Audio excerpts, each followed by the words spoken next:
And you can start your talk. Yeah. Thank Thank you. you, Dr. Carlos, for the introduction. Can you hear me? Yeah, we can hear you.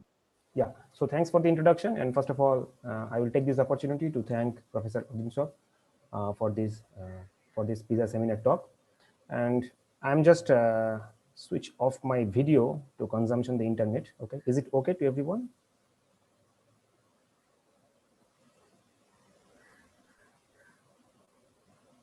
Yeah. Okay. Yeah, go Okay. ahead. Thank you. Thank you. Okay, fine. So today I'm going to talk, as Professor Carlos mentioned, that inflationary magnetogenesis with reheating phase from higher curvature coupling. So first of all, I will start from this slide that observations about the CMB scale. The CMB observations indicate that our present universe has a very feeble magnetic strength that amounts as 10 power minus 10 to 10 power minus 22 Gauss. And there are various direct or indirect observations that indicate this feeble amount of magnetic field in our present universe in the cosmological scale, in the large scale, okay, in the CMB scale. That is very important. However, the mechanism responsible for the origin of magnetic fields is not clearly understood. There are several mechanisms, and till now, there are two approaches from theoretical side. One is the astrophysical origin, and the next one is the primordial origin. Astrophysical origin deals with some seed magnetic field, and then the seed magnetic field has to be magnified by some dynamo mechanism. But I'm not going into the astrophysical origin. Today, I will talk about some primordial origin. However, the primordial origin is also classified into two sections. One is the inflation setup, and the other one is from the bouncing setup. But my word is about the inflationary primordial origin of the magnetic field. So I will take the route of primordial origin and in the inflationary setup. That's what I've mentioned here. In our work, we take the approach of primordial inflation setup to understand the origin of magnetic field, also known as inflationary magnetogenesis, and abbreviated as IM in our whole slide. Okay, the origin of magnetic field, I mean the origin of the current magnetic field. Okay, and in particular, we consider a magnetogenesis model from Gauss-Bonnet coupling. I will discuss this, what this Gauss-Bonnet coupling is, and investigate the possible effects of a reheating phase on the magnetogenesis setup. So what is reheating phase? I'm just describing in 2 or 3 sentences. Reheating phase actually connects the inflationary phase to the radiation epoch. See, after the end of inflation, the temperature, the entropy of the universe becomes almost zero. So the temperature and the entropy must be reheated, and that reheating occurs in the reheating phase. So that is the reheating phase, which actually connects the inflationary phase to the radiation dominated epoch. That is the intermediate phase of the reheating. That is the intermediate phase between inflation and radiation. And we showed that in this paper that this reheating phase, which is inevitable in the cosmological evolution of the universe, has significant effects in the magnetic field evolution. So in this paper, our main goal is to understand that effect in the magnetic field evolution when the electromagnetic field couples with some higher curvature coupling like Gauss-Bonnet coupling. Okay, so this is our goal in this paper. However, moving to our original work, I'm just mentioning what is inflationary magnetogenesis and what terms are responsible for that magnetogenesis setup. So in the action, we need 3 terms. First of all, since we are dealing with inflation, that's why we need some term which is responsible for inflation. So a term responsible for inflation in FRW spacetime. That is we need in the action. The next term is obviously the canonical electromagnetic field, because after all we are going to determine the magnetic field evolution. So the magnetic field action has to be there. And the third term is very much important in the magnetogenesis setup, a conformal breaking term of the electromagnetic field, which is actually responsible for the particle production. Actually, if we do not consider this third term, then the electromagnetic field is canonical. And we know that canonical electromagnetic field is conformally invariant in 4-dimensional spacetime. In that case, when the electromagnetic field is canonical, if we calculate the Hamiltonian of the electromagnetic field, then we can see that Hamiltonian becomes explicitly time independent. And if Hamiltonian becomes explicitly time independent, then the vacuum, that the quantum vacuum of the electromagnetic field, also becomes explicitly time independent.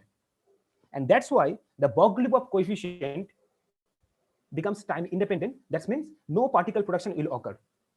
And since if no particle production will occur, the vacuum energy density will decay as 1/f4 with the expansion of the universe. And this results a very, very, very feeble amount of magnetic strength in our present universe, which is not compatible with the observation at all. So in order to make viable in regard to the observation, we need this third term, because if the particle production occurs in presence of this conformal breaking term, then the electromagnetic energy density does not decay as 1/f4 because the particle production is occurring. And then the magnetic energy density may be compatible with the observation. So this third term is very much important in the magnetodensity setup. Okay, this is the role of this third term. So this three term is needed for the magnetodensity setup. Now I'm going to our talk. So the today's plan of the talk is I will first describe the model where I will take the third terms, the three terms as I just mentioned in the previous slide.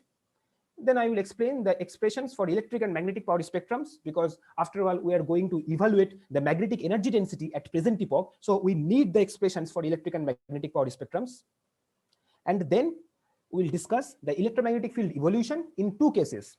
One, in the instantaneous reheating case, where the inflation ends and the universe instantaneously converts to radiation dominated epoch. So the e-folding number of the reheating phase is 0 in this case, in the instantaneous reheating case. And in the fourth section, I will describe a non-trivial reheating case having non-zero e-folding number. By comparing this section 3 and section 4, we can argue what are the possible effects of the reheating phase. Because first of all, I will discuss the instantaneous reheating, where you can imagine that there is no reheating phase at all. The universe instantaneously converts to radiation. And then I take a non-trivial reheating phase who's having non-zero e-folding number to discuss the possible effects of that reheating phase in the magnetic field evolution. So I will first describe the model. In this section, the subsections are the action, the symbols, equation of motion, and the background spacetime. Because after all, the electromagnetic field couples with the background spacetime, as we will see. Okay, this is the action for the model. As I mentioned that three terms are necessary for magnetodensity setup. One is the gravity, one term is responsible for inflation. So in our model, equation 1 or S gravity is responsible for inflation. As we can see that the inflationary responsible term is dominated by some scalar Einstein Gauss-Bonnet gravity. This G is the Gauss-Bonnet gravity. And why do we take this Gauss-Bonnet gravity? Because we know that Gauss-Bonnet gravity, is compatible with a viable inflationary model, compatible with the observation of Planck data. So we take this scalar Einstein Gauss-Bonnet gravity to produce the inflationary setup. And then the second term comes, that is the canonical electromagnetic field, where F mu nu is the electromagnetic field tensor. But as I just mentioned, these two terms are not sufficient for the magnetic field for comparing our theoretical prediction with the observations, because if we take these two terms, then as I just mentioned, the magnetic field strength will be very feeble in the current universe. So in order to make our theory viable with observations, we take this third term, which is conformal breaking term, where electromagnetic field tensor couples with this coupling function, which is a function of Ricci scalar and Gauss-Bonnet curvature. This is known as Gauss-Bonnet coupling, because in this model, electromagnetic field actually couples with the Gauss-Bonnet term as well as Ricci scalar. That is the curvature coupling. Okay, so this term actually breaks the conformal invariance of the electromagnetic field. And what is the form of this f of Rg is taken in this model? The form of f of Rg is taken as equation 4. The combination, a suitable combination of R and G, that is R to the power q plus G power q by 2. And there is a Planck mass in front of this R and Q to make the coupling F dimensionless. So this is the form of this coupling function in this model. So this is our action. First term is responsible for inflation, then canonical electromagnetic field, and then conformal breaking term having the form of f of Rg is shown in equation 4. And these are the symbols. For completeness, R is the Ricci scalar of the background spacetime. Kappa is square, which appears in equation 4, is basically connected with Newton's constant 8 pi g, and G and this cal G is the basically Gauss-Born invariant of the background spacetime, which is nothing but the quadratic combination of Ricci scalar, Ricci tensor, and Riemann tensor. F mu nu, as I mentioned, is the electromagnetic field tensor, del mu nu minus del nu a mu. Okay. So with this action, we first consider the metric answer of the background spacetime. So first of all, I will mention what is the meaning of background spacetime. In this setup, we show that there are two kinds of fields. One is the gravity and the other one is the electromagnetic field. So, but we can show that the electromagnetic field energy density has a negligible back reaction on the spacetime, on the inflationary spacetime. So what we do, we take the electromagnetic field as a test field. It is not a source field, because the curvature is created from the Gauss-Born atom as well as the scalar field, which is a coupling with the Gauss-Born atom. So the electromagnetic field has nothing to do with the spacetime curvature. It propagates as a test field because we can show that the back reaction of the electromagnetic field is very negligible in this model. So what is the picture? There is a background spacetime. There is a background inflationary spacetime. On top of that, the electromagnetic field is propagating as a test field. Okay. And the background spacetime has metric ansatz like this, like the FRW metric ansatz, where A is the scale factor. With this metric ansatz, we can determine easily the equation of motion for the electromagnetic field. This is the equation of motion for the electromagnetic field, where h square rg is basically 1 minus 4 f of rg, and f of rg is the conformal breaking term. And then we take the Coulomb gauge because we do not violate the gauge invariance of the electromagnetic field. So we can take any gauge, Coulomb gauge or Feynman gauge or Lorentz gauge, etc. But for simplicity, we take the Coulomb gauge. That is, the temporal component is 0 and the divergence of A is 0.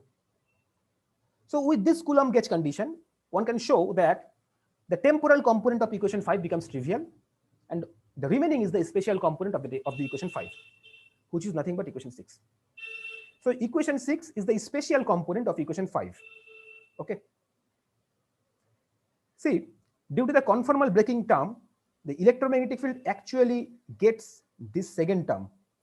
So if we just ignore the conformal breaking term, then this second term will vanish, and we get the usual electromagnetic field equation of motion, what we deal in the flat spacetime.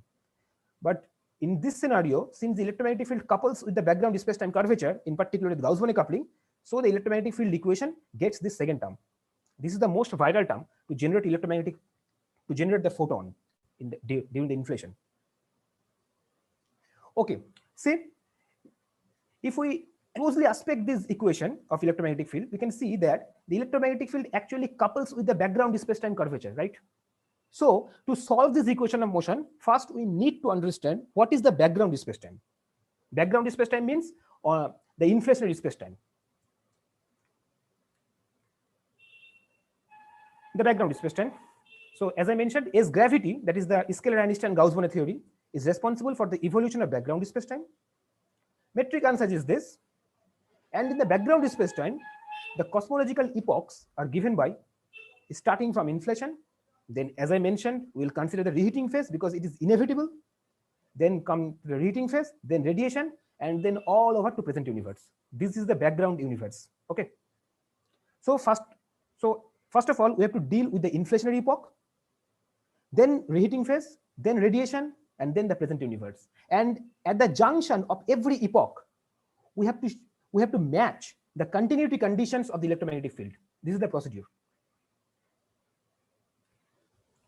Inflationary dynamics, we take the inflationary scale factor as floral inflationary scale factor.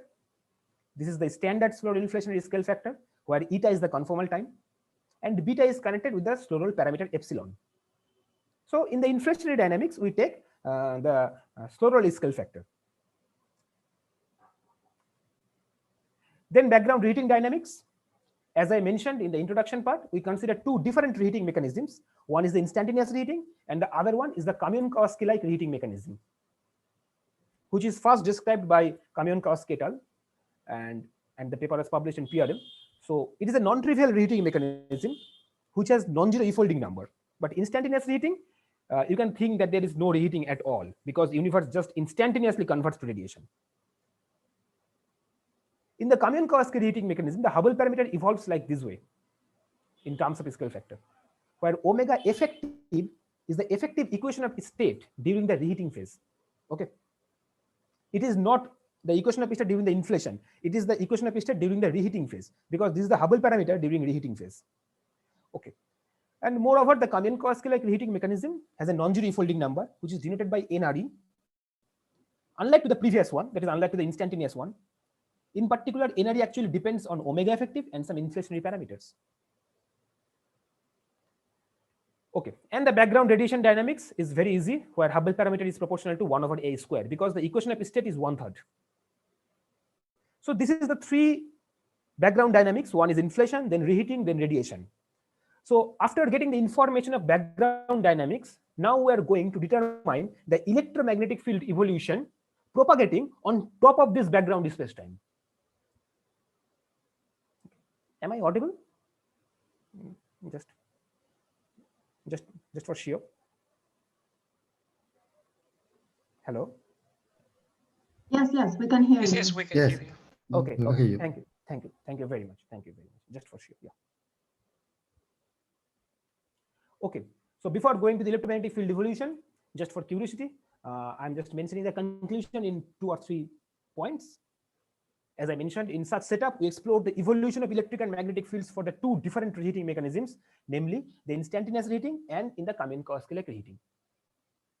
What happens in the instantaneous reheating case? The model does not predict sufficient magnetic strength. In particular, the present magnetic strength lies far below than the observational constraints.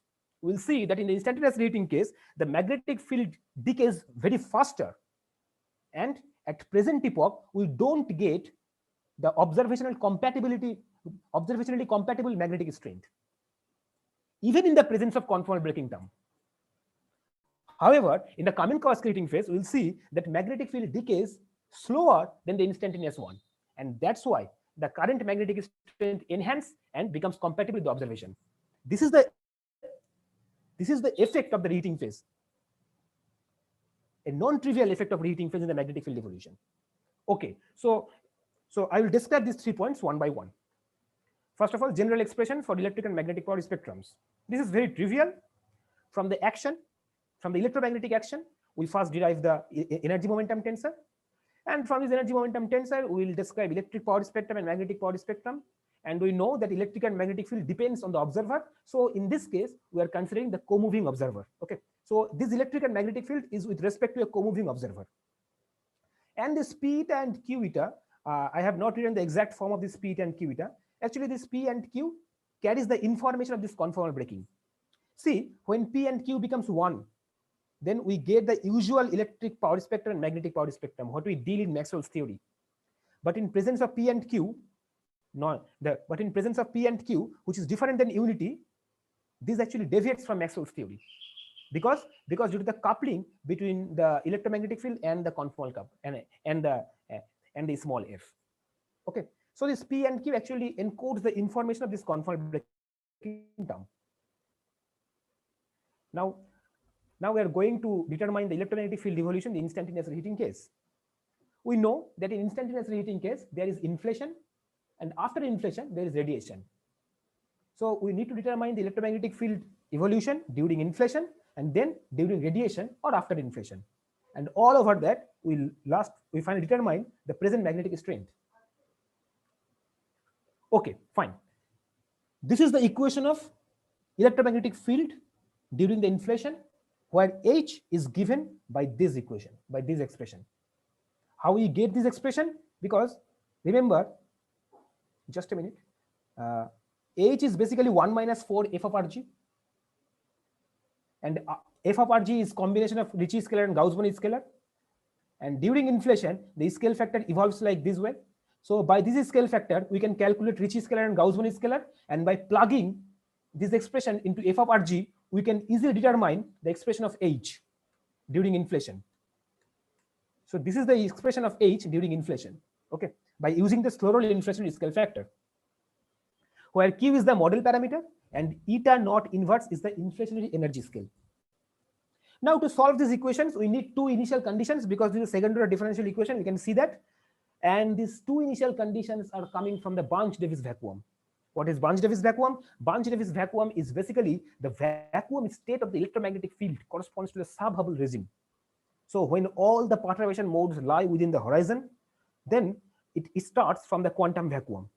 And that vacuum, that is the necessity to quantize the electromagnetic field in this setup. Because if we don't quantize, then we need some classical electromagnetic field. The classical electromagnetic field, in the case of classical electromagnetic field, we have to explain what does this classical electromagnetic field come from. But in the quantum case, we don't have to explain this question, because in the quantum case, when we quantize the electromagnetic field, the quantum vacuum fluctuation will do this job. And that's why when we quantize, we'll start the electromagnetic field from Barnes-Davis vacuum state, because we don't want some seed particles, some seed fields. So we start from vacuum, and then from that vacuum, the particle will create, and the magnetic field evolves, and then come to the current epoch to match with the observational constants. This is the reason why we start with the Barnes-Davis vacuum, because we don't want to start from some seed field. Okay, fine. So with this Barnes-Davis vacuum, we can solve this differential equation, and the solution, fortunately, we get an exact solution as the combination of Bessel function. Okay, this is the solution. I am not going to dictate this solution. However, this is an exact solution in terms of Bessel function. Okay, where nu is the order of the Bessel function, and nu is given by this term. Okay, fine. So using this solution, we can plug this solution into the expressions for electric and magnetic power spectrum, and we can finally find that electric and magnetic power spectrum evolves like this way during the inflation. See, the electric power spectrum scales as k power 3 minus 2 nu, where nu is the order of the Bessel function, and magnetic power scales as k to the power 5 minus 2 nu. So it scales differently. And what about the scale invariance of electric and magnetic power spectrums? We can see that when nu becomes 3 by 2, then electric power spectrum becomes scale invariant, and when nu becomes 5 by 2, the magnetic power spectrum becomes scale invariant. But fortunately or unfortunately, the plot of nu is given by this way. It starts from 0.5 and then going to decrease in terms of q. So nu can neither be 3 by 2 nor 5 by 2. And that's why the electric and magnetic power spectrums cannot be scale invariant in the present context. Okay. Is there any question up to this point or any discussion?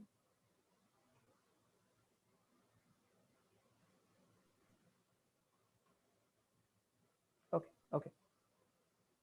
Yeah, go ahead. Okay, okay. Thank you. Okay, fine. So this is about the inflationary epoch. This is the solution and energy expressions for during the inflation. Now come to the after inflation part.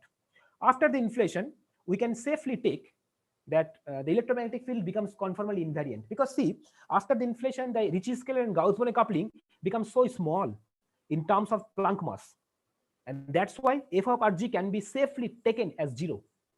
Because f of Rg becomes negligible after the inflation. The Ritchie-Scaler becomes negligibly small, and that's why f of Rg becomes negligibly small.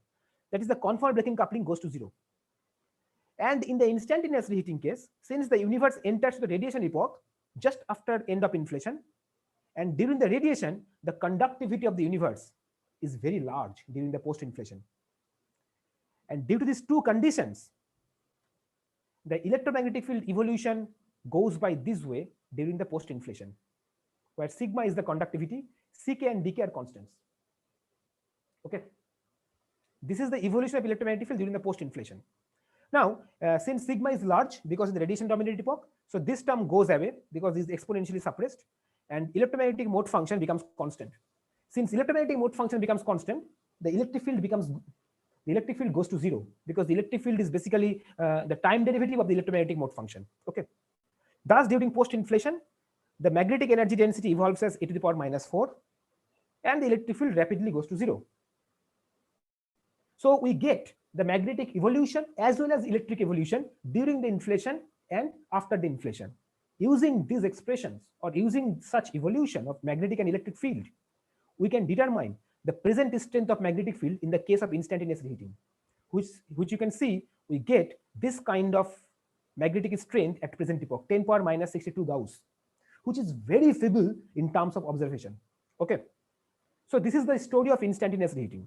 Now I am going to the Canonical reheating phase. In the Canonical reheating phase, we have 3 epochs. One is inflation, second one is reheating, third one is radiation, and then present magnetic strength. See, during inflation, the electromagnetic field evolution is same as the previous one, because whether we take instantaneous or Canonical reheating phase, it does not deal with the inflationary phase. So inflationary phase is same. It evolves by slower inflationary scale factor, and the electric magnetic power spectrum goes by equation 10 and 11, as I just mentioned in the earlier instantaneous one. So inflationary scenario is same. Now come during the reheating. What happens to the reheating case? Remember, in the instantaneous case, we take the conformal breaking coupling function is 0 after the inflation, and the conductivity is large after the inflation. But in the Canonical case, this scenario becomes different. Why? Because in the Canonical case, after inflation, the universe enters to a reheating phase, where there is no reason to take the conductivity large. So in the Canonical reheating case, we consider the conductivity to be finite and small during the reheating era. This is the main difference with the instantaneous case, because in the instantaneous case, we take sigma to be very large after the inflation. However, in the Canonical case, we take sigma finite and small after the inflation during the reheating epoch. However, in regard to the conformal coupling, it is taken to be 0 again, because after the inflation, the Ricci-Scaler and Gauss-Bonnet coupling becomes almost negligible. Okay. So with these two conditions, the electromagnetic field evolution equation becomes this way in the reheating epoch, and it has very easy solution this way. This is the solution of electromagnetic field during the reheating, where Ck and Dk are constants. These two constants can be achieved by matching conditions at the junction between inflation and reheating. So after going through all these matching conditions and using this solution, we can determine the power spectrum of electric and magnetic field during the reheating epoch. This is the magnetic power spectrum, this is the electric power spectrum, and this is the total electromagnetic power spectrum. There's a very funny story. See, magnetic power spectrum, the last term comes with positive sign. In electric power spectrum, the last sign comes with negative sign. So when we add these two terms, total electromagnetic power spectrum carries only this function, or only this expression. Okay. See, in this case, the magnetic power spectrum does not evolve as 1/4, because the last term carry a time-dependent function. The similar arguments also hold for the electric power spectrum. It does not go as 1/4, because the last term carry a time-dependent function. However, the total electromagnetic power spectrum goes as 1/4. This is the most funny story. Why? Because it is however expected, because the conformal coupling function becomes 0 here. So the electromagnetic power spectrum has to evolve like 1/4. But it does not mean that individually electric and magnetic field also evolves as 1/4. Individual electric and magnetic field has different evolution. But after all, the total electromagnetic power spectrum has to evolve 1/4, because the conformal coupling is 0 during the reheating. Okay, so this is the story of these expressions. See, there is a last term k eta minus eta f in both magnetic and electric power spectrum. If we determine this term during this reheating epoch, during this Canonical reheating epoch, we get this term. And if we plug this term into the previous expression, we can see that the magnetic power spectrum during the reheating decays as this way, a power minus 3 into 1 minus omega effective. But the electric power spectrum goes as 1/4. Sorry, this is the electric power spectrum, okay? Just a mistake. And the magnetic power spectrum goes by this way, the electric power spectrum goes by 1/4. If we plug this expression into the previous one. And since omega effective is greater than -1/3, because the reheating epoch, because during the reheating, the universe evolves through decelerating phase. So omega effective has to be greater than -1/3. That's why the magnetic field decays slower than 1 over A4. This is the most interesting point. And after the radiation, after the reheating, again the conductivity becomes large, so the magnetic field goes as 1 over A4 and the electric field becomes 0. So what is the comparison between these two cases? Just to mention, in the instantaneous reheating case, what we find that after the inflation to the present epoch, the magnetic energy density evolves as 1 over A4 because the conductivity becomes large just after the inflation. However, in the Canonical reheating phase, where the reheating phase is a non-zero folding number, the magnetic field decays slower than 1 over A4 during the reheating, and then 1 over A4 from the end of reheating to the present epoch. So this is the story.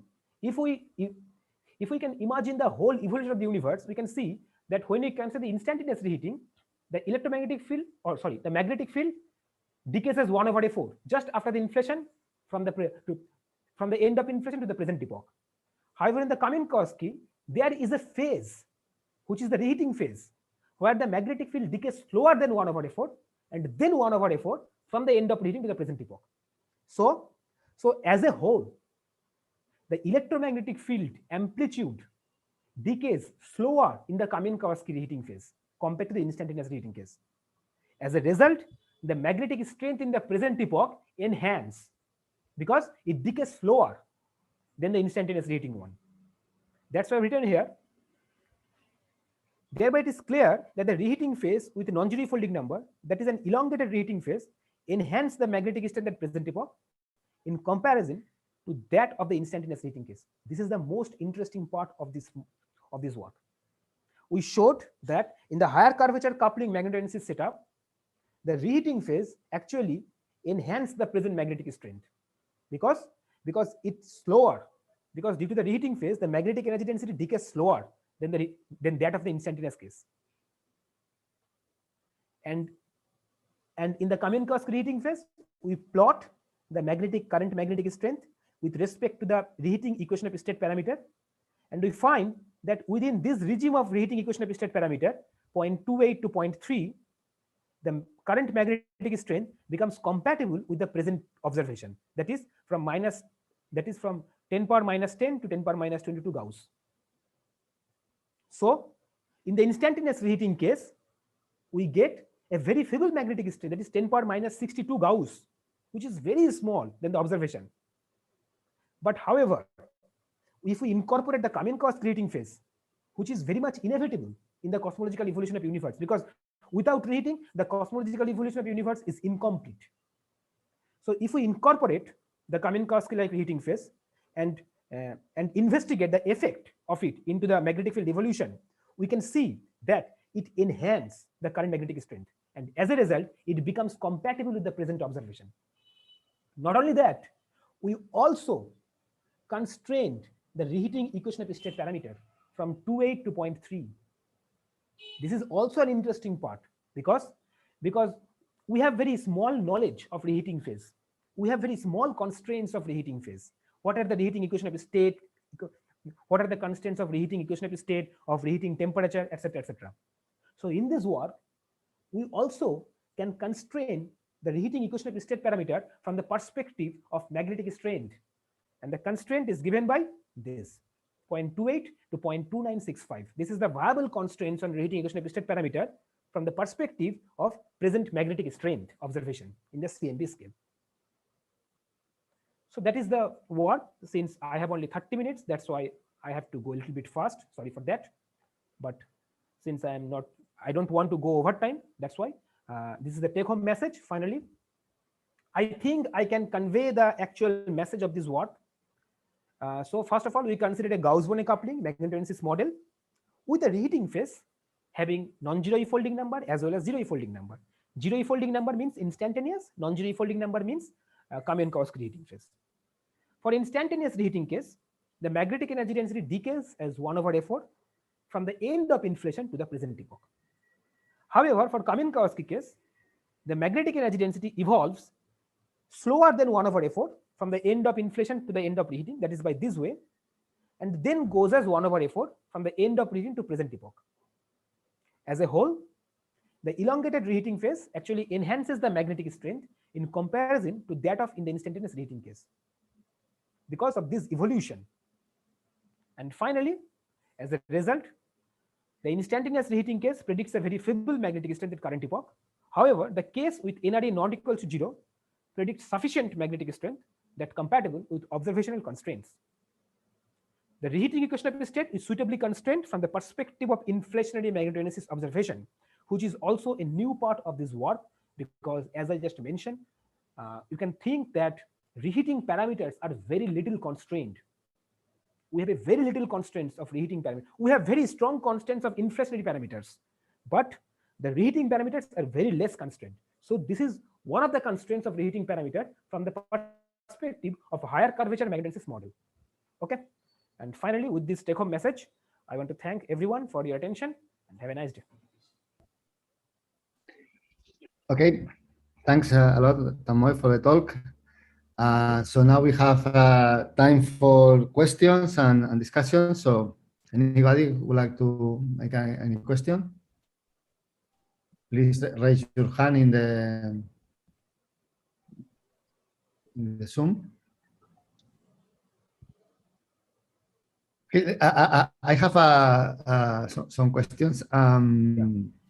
So in this model, you introduced this coupling with the electromagnetic field of this Gauss-bonnet term, right? But my doubt is the dynamics of the background, let's say of the universe as it is in the inflationary expansion. Is it affected by the coupling, or it's only affecting the electromagnetic field? Okay. As I mentioned earlier, that so this is the three terms. You say that Yes. the electromagnetic. We can show that. Actually, showed in our paper. I'm not saying this. I have not said this. Actually, the electromagnetic field has a very negligible back reaction on the background spacetime.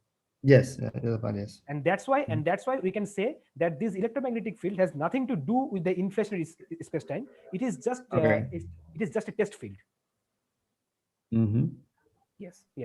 And that's why the electromagnetic field does not harm the inflationary spacetime. Yeah, but actually, but you, in the question one, you have the last term is the Gauss-bonnet, right? Yeah. You have a scalar field. So in the end, this is affecting the Gauss-bonnet is affecting, I guess, the expansion, right, of the universe. No. The inflationary spacetime is coming from equation 1. Yes, exactly. This is the responsible, and this and see what is the Friedmann equation. The Friedmann equation is given by h square equals to rho background plus rho electromagnetic field. Okay. And we can show that rho electromagnetic field contains this equation 2 and equation 3. This is basically the rho electromagnetic field. Just a minute. This is basically the rho electromagnetic field. And we can show that this rho electromagnetic field is very much less than the rho background. So we can write that h square is just rho background. Yeah. That is the And regarding the constraints, I mean, because your model, you have some predictions on the power spectrum of electromagnetic fields, and so what are the observational constraints to the predictions of your model? They're coming from CMB, they're coming from galactic magnetic fields. Where they come from? Yeah. There are two constraints. We consider. First of all, the CMB scale of present magnetic strength. Okay. And then the BBN constraint of the reheating temperature. We have a constraint on the reheating temperature from BBN that the reheating temperature must be less than the must be greater than 10 power minus 2 GeV. So this is the 10 power minus 2 GeV. See, in this plot, we also give the reheating temperature in the upper x-axis. And 10 power minus 2 GeV is this vertical black line. So we need to confine ourselves in the left region. So there are two constraints. One is the CMB constraint for B0, and other one is the BBN constraint for reheating temperature. Okay. We just use these two constants, nothing else. Yeah. So do this model have any consequences for like cosmic rays or things like this? Is affecting you? Is affecting anything else that can be put potential other constraints? See, this model, obviously for cosmic rays or for astrophysical side, you have to consider the lower scale magnetic field, not for CMB scale. See, these expressions are all valid for any scale. Okay, this solution or these general expressions for electromagnetic field, energy density, this is all these are valid for any scale of K. But in the calculation of magnetogenesis, we just confine ourselves in the large scale. And now, if you want to incorporate this model in the astrophysical side, then you have to consider the lower scale modes. Okay. Thank you. More questions from the audience? Thank you, Professor Carlos, for your questions. Nobody wants to make any question? Okay, if there are no more questions or comments, we will then end here the seminar. Thanks a lot, Tanmoy, for your seminar. Yeah, thank you. I see you all next week, and please volunteer for giving seminars in the pizza seminar. Okay, thanks to all, and have a nice weekend. Thank you.